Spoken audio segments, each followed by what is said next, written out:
In the shadowed heart of Ghana's highlands, where the earth blushes red beneath bare feet and the djembe's pulse wakes the sun, there is a village so old that even the baobab trees remember its first dawn. Here, the wind speaks in the voices of the ancestors, and every clay shrine, every woven basket, every scar on the women's backs tells a story that stretches beyond memory. Amina was born in this place, in a hut of mud and hope, under a sky so wide it seemed to swallow sorrow whole. Her mother was gone before she could speak, taken by a fever, they said. But the elders whispered other things, of curses, of angered spirits, of sins that echo through bloodlines. So Amina was raised by her grandmother, Nana Efua, a woman whose back was bent by time, but whose spirit stood unbroken. Nana taught her to listen, to the rustle of cassava leaves, to the laughter of the river, to the silence between drum beats. She taught her to walk with dignity, even when there was nothing but rags to wrap around her pride. Amina grew, tall and graceful, with skin like polished mahogany and eyes that saw more than they let on. The boys watched her from behind banana trees. The girls envied the way her laughter seemed to mend broken things.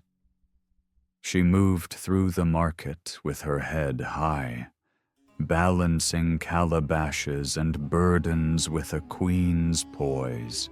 Yet, beneath her calm, she carried a loneliness as old as the hills, a longing for the mother she never knew, for answers that never came. Then, one Harmattan morning, as the dust danced in the air and the elders gathered to pour libation to the spirits, Amina's belly began to swell. At first, it was just a rumor, a whisper behind calloused hands, a glance too long at the well. But as the months passed, there was no hiding it. Amina, the orphan girl, was with child. No man claimed her. No wedding beads hung from her neck. No explanation crossed her lips. The village turned on her with the fury of a wounded animal. The women, who once shared their ground nuts and stories, now crossed the path to avoid her. They muttered, "Who does she think she is?" And, "Shameless girl, bringing disgrace to her grandmother's house." The men laughed, sharp and cruel, their jokes slicing through the air like machetes through grass. Even her best friend, Amina, who once braided her hair and shared roasted maize under the stars, looked away when their eyes met. Amina's world shrank. She stopped going to the market. She stopped singing at the river. She stopped answering the door when the gossiping aunties came to check on Nana. Only Nana Efua stood by her, her silence a shield against the village's scorn. She would rub Amina's back at night, humming old lullabies, her hands warm and steady. "The world has never loved women who walk alone," Nana whispered. "But the ancestors see you, child. They see." And so, Amina carried her child in silence. When the labor pains came, she bit her lip until it bled, refusing to cry out. Alone in the darkness, she brought her son into the world, a boy with skin as dark as midnight and eyes that gleamed with a strange, unwavering light. She named him Kwabena, for he was born on a Tuesday, under a sky heavy with the promise of rain. Amina raised Kwabena on the edge of the village, in a hut surrounded by wild flowers and memories. She taught him to listen to the wind, to respect the spirits, to greet the dawn with gratitude. She shielded him from the villagers' stares, from their laughter, from the weight of their expectations. Yet, even as he grew, there was something about the boy that unsettled the people. He never cried. He never babbled. His eyes, black and unblinking, seemed to see through walls, through lies, through time itself. The years passed. The village moved on, as villages do. New children were born, old ones died. But the story of Amina and her silent son lingered, a ghost at every fireside. A cautionary tale for daughters who dared to dream outside tradition. Then, on the day of the harvest festival, when the drums called everyone to the square, when the air was thick with the smell of roasting yam and palm wine, Amina brought Kwabena into the heart of the village for the first time. He was 3 years old, small but unyielding, his hand wrapped tightly in hers. The people watched as they walked past. Some sneered, some laughed, some turned away. The chief, a man with a beard like twisted rope and eyes clouded by pride, sat atop his carved stool, surrounded by elders and priests. He looked at Amina with disdain, his lips curling in a silent judgment. Amina stood before the chief, her back straight, her chin lifted. She said nothing. The drums fell silent. The wind stilled. And then, in that hush, Kwabena opened his mouth for the first time. His voice was not the lisping babble of a child, nor the hesitant "mama" every mother waits to hear. It was a sentence, clear and deep, echoing like thunder across the square. "I have returned to finish what you started." The words hung in the air, heavy and impossible. The villagers froze. Mothers clutched their children. The chief's staff slipped from his hand and clattered to the earth. Kwabena's eyes, black as midnight, unmoving, locked onto the chief's, boring into his soul. Panic swept the village like wildfire. The priests scrambled to cast cowrie shells, to read the bones, to pour palm oil on the ground, and beg the spirits for answers. The women wailed, tearing their wrappers, spitting curses into the dust. The elders muttered prayers, their voices trembling.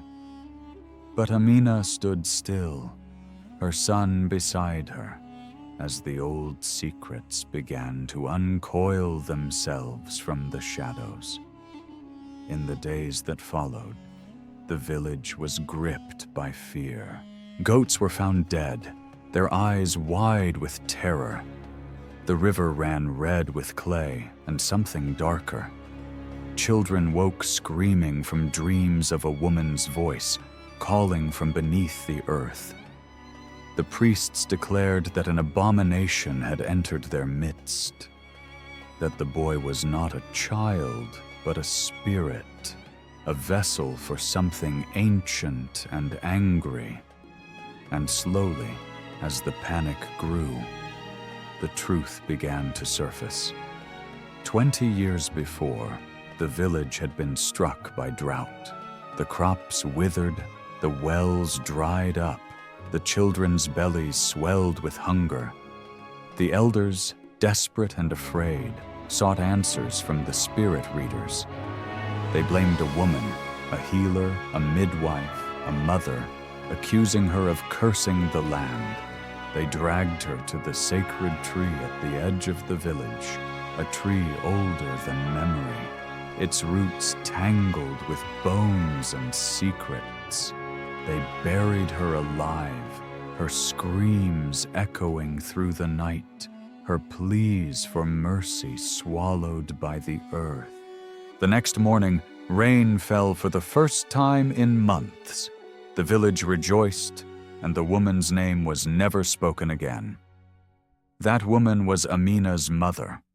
And now her grandson stood before them, his first words a verdict, a reckoning, a prophecy. The chief, haunted by the boy's gaze, called for the priests and the elders. They gathered in the shrine, surrounded by clay idols and burning incense, their faces drawn and fearful. They poured libation, they slaughtered chickens, they begged the ancestors for forgiveness.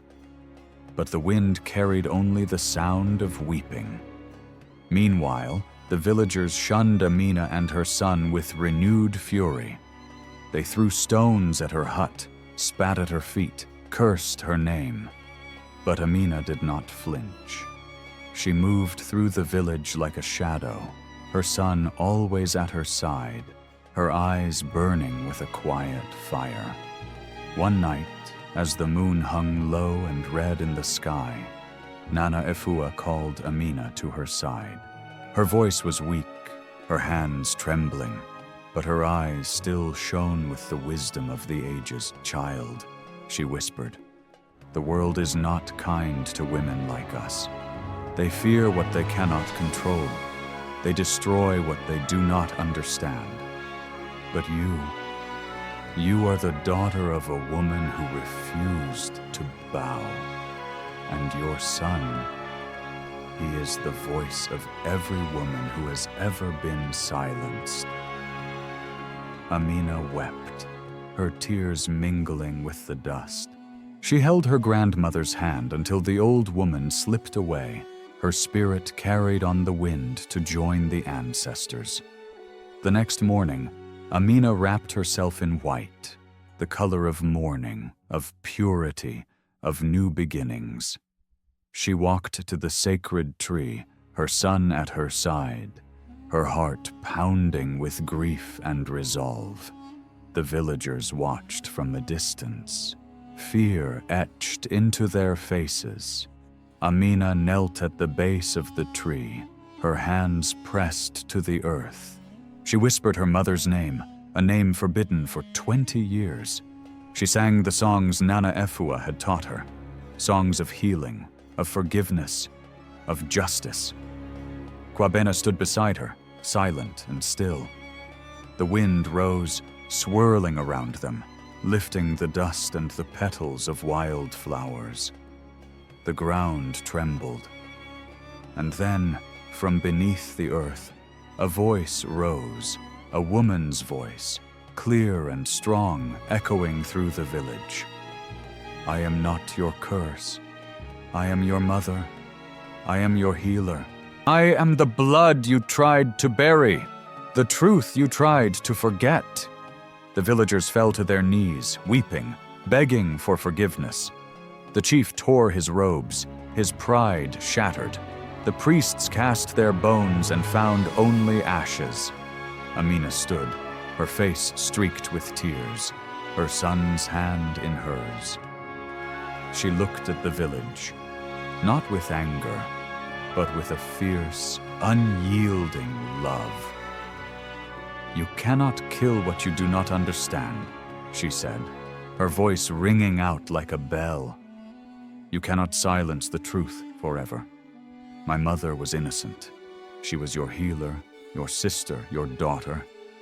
And now her spirit walks among you, not to curse, but to remind you of what you have lost." The village changed after that day. Slowly, painfully, the people began to remember.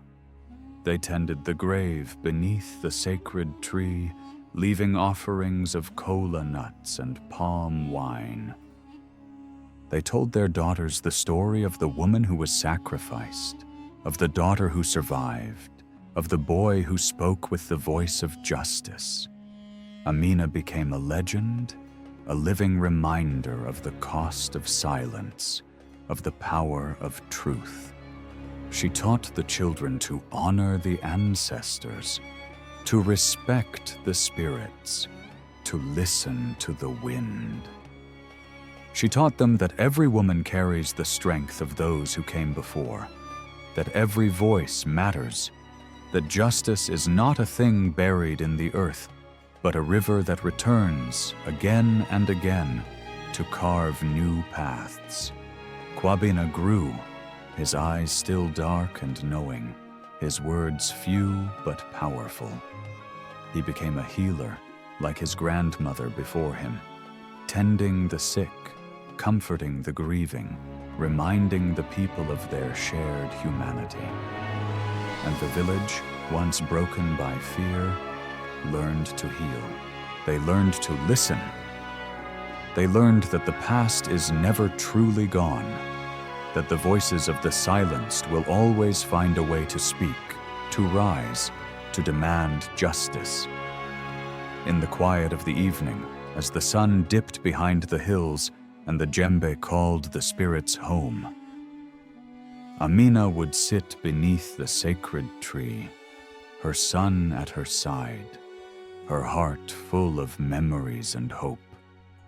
She would close her eyes and listen to the wind, to the drums, to the voices of the women who came before, and she would remember. In a world that tried to bury her, she grew roots. In a village that tried to silence her, she found her voice. In the echo of her son's first word, she heard the promise of a new beginning, a beginning born from pain, but blooming with the possibility of forgiveness, of healing, of love. So the story of Amina, of her mother, of her son, became more than a tale whispered at night. It became a song, a prayer, a drumbeat in the heart of every Black woman who has ever been mocked, silenced, or forgotten.